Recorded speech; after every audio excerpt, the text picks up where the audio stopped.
No ocurre muy a menudo que uno tenga la oportunidad de ver una conexión tan directa entre compartir este tipo de cosas y ser capaz de hacer algo como esto. Y es que estamos hablando de que estas publicaciones se hicieron en los días previos al asesinato e incluso en el mismo día, con lo cual es difícil no verlo como algo premonitorio. ¿Qué tan en serio debemos tomarnos esta coincidencia? Porque a partir del hecho se divulgaron varios hilos reflexionando al respecto. Muchas personas pensaron que era la ocasión para hacer un alto, una campaña en contra de este tipo de mensajes que ocurren a diario, pero también, como es habitual, surgen posturas escépticas que pretenden estar del lado siempre de la risa, de la libertad de expresión, diciendo que finalmente pues que haya ocurrido en este caso no significa que siempre vaya a ocurrir o que la correlación esté probada. Es cuando menos ingenuo creer que el humor que compartimos y disfrutamos no dice nada de nuestra personalidad o de nuestros atributos morales.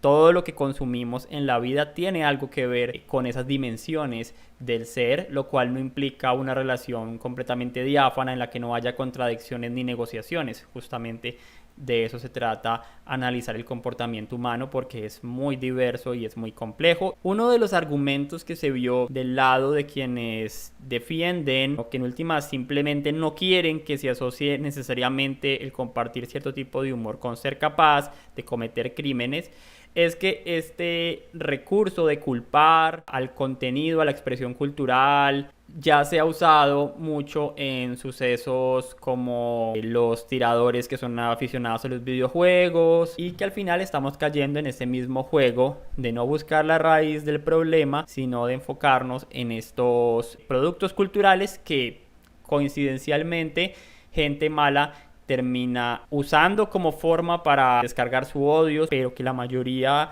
de quienes juegan videojuegos violentos definitivamente jamás van a ser un peligro para la sociedad. Y esto, digamos que estaría bien, pero la analogía no es perfecta, porque cada uno de esos escenarios de la cultura, de la actividad humana, tiene sus particularidades. Y lo cómico va mucho más allá y es una dimensión más profunda del ser humano. Es legítima entonces esta defensa en el sentido de que lo que ocurre en los juegos o en los chistes escapa de las valoraciones morales, ocurre en una esfera completamente distinta y que estamos locos e intentamos unirlas. Bueno, eso tiene un principio de verdad, según lo que plantea Alfred Schultz sobre las parcelas finitas de significado. Para él existen dimensiones de la experiencia humana que funcionan como territorios que son capaces de subvertir el orden habitual del mundo, el orden social, por un tiempo limitado, y a los cuales los seres humanos nos abocamos por esa necesidad precisamente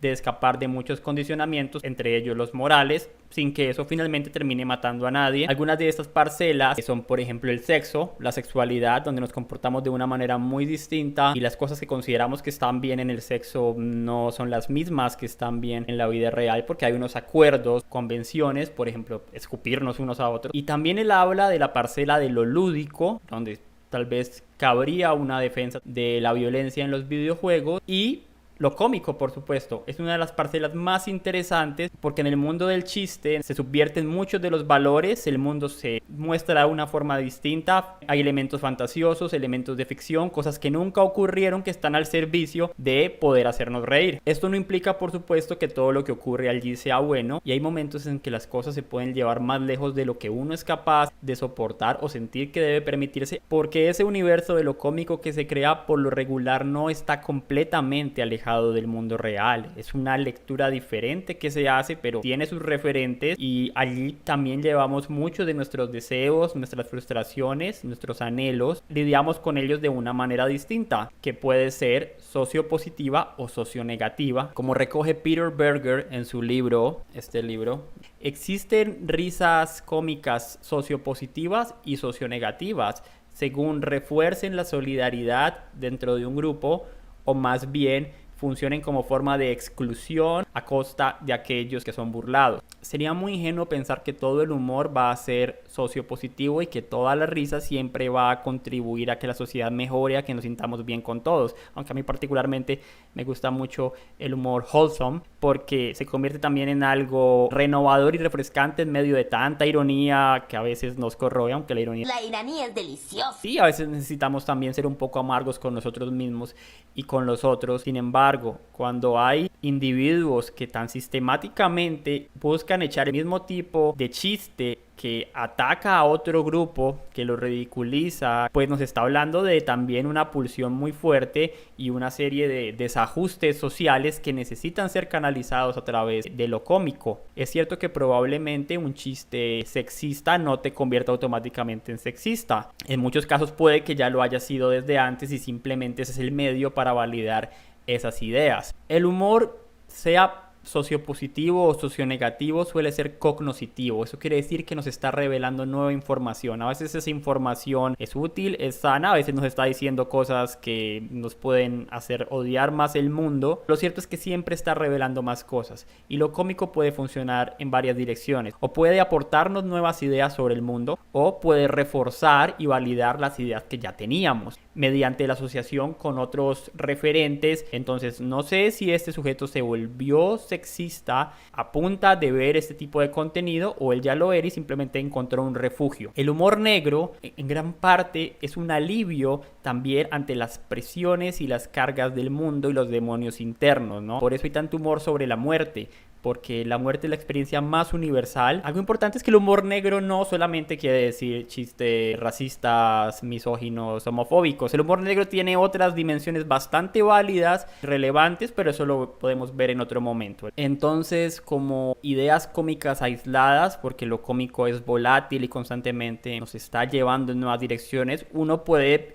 tener pensamientos incorrectos expresados como algo cómico. Eso nos va a pasar a todos y uno puede hacer un compromiso personal por hacerlo menos. Yo lo he hecho, no porque sea un cook políticamente correcto, pero pues uno madura y le pide más a su propio sentido del humor. Pero ciertas actitudes ya muy repetidas evidentemente están hablando de un desajuste muy fuerte y eso es lo que vemos en este personaje. No quiero meterme a hacer un trabajo ya muy psicológico, pero casi todo lo que pone no siempre es violento, pero sí al menos muestra una obsesión con lo femenino, algo de slut shaming, con cierta cosificación. También una narrativa de mujeres malas, mujeres infieles, como un universo demasiado condicionado por lo que hacen las mujeres en términos afectivos y sexuales, y algo así no puede ser sano. Algunos no son realmente chistes perversos, son normis, mantecos, pueden pasar desapercibidos en un perfil de cualquier persona, pero pues hay una línea bastante llamativa cuando menos. Varios autores han reconocido en lo cómico una revuelta contra la autoridad. Lo cómico se opone a principios, a leyes, y en muchos casos esas leyes son precisamente el hecho de tratar bien a las mujeres o de ser personas civilizadas, progresistas, humanistas.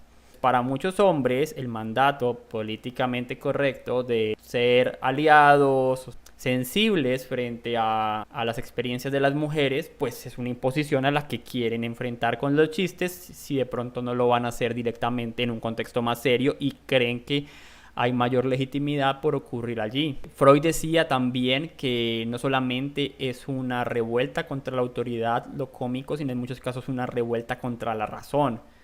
Esto también puede ser interesante para más adelante analizar el shitpost. Entonces, un poco de estos rasgos se pueden ver en esta obsesión de una persona por compartir contenidos que a la par pues van evidenciando también unos rasgos. No sé si dispararon los crímenes que cometió, pero sí acompañaron esos últimos días previos a que él terminara haciendo eso. Relación que yo no puedo explicar del todo.